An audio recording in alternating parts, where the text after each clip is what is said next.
최근 캄보디아 정부가 이재명 대통령이 캄보디아어로 한국인을 건들면 패가 망신할 것이라고 쓴 SNS 글에 대해서 우리 대사를 불러 항의의 뜻을 밝혔다는 보도가 있었습니다.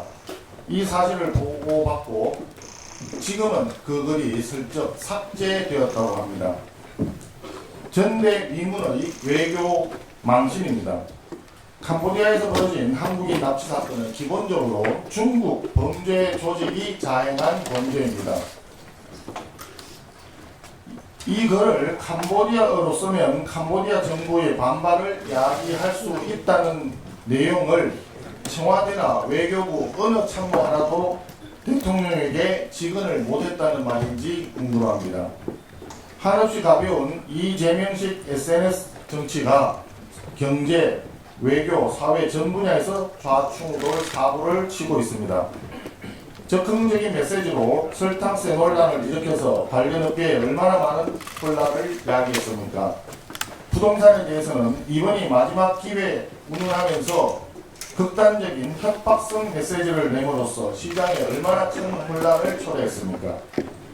SNS는 죄가 없습니다. 문제는 신중하지 못하고 정제되지 않은 대통령의 메시지 자체에 있는 것입니다.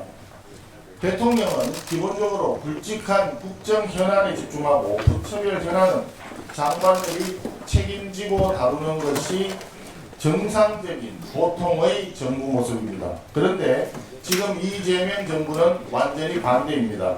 대통령이 중차대한 국정 어젠다를 회피하고 장관이 챙겨야 할 부처 현안 시시콜콜하게 다 챙기고 있습니다. 대통령께 질문 하나 드리겠습니다. 대통령 SNS 메시지는 대통령께서 직접 작성하시는 겁니까? 아니면 담당 비서관이 따로 있는 겁니까? 담당 비서관이 직접 작성했다면 담당 비서관을 바로 경질하기 바랍니다. 대통령이 직접 작성하셨다면 이제 자중자애하시기 바랍니다. 부동산 문제 하나 말씀드리겠습니다.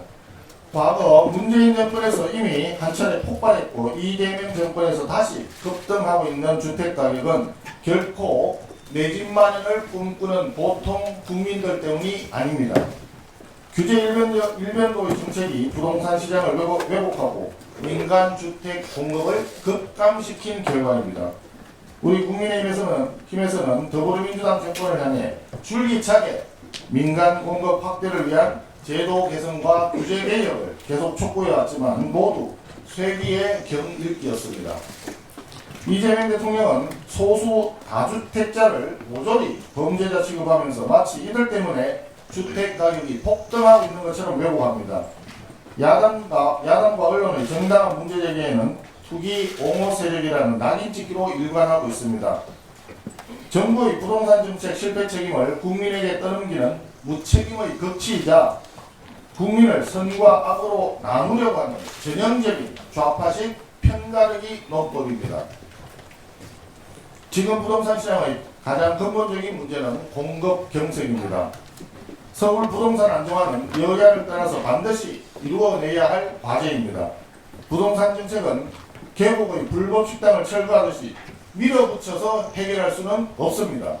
협박으로 시장을 결코 안정시킬 수 없습니다. 획기적인 민간 공급 확대 없는 대책은 신부 없는 결혼식을 올리겠다는 말과 마찬가지입니다.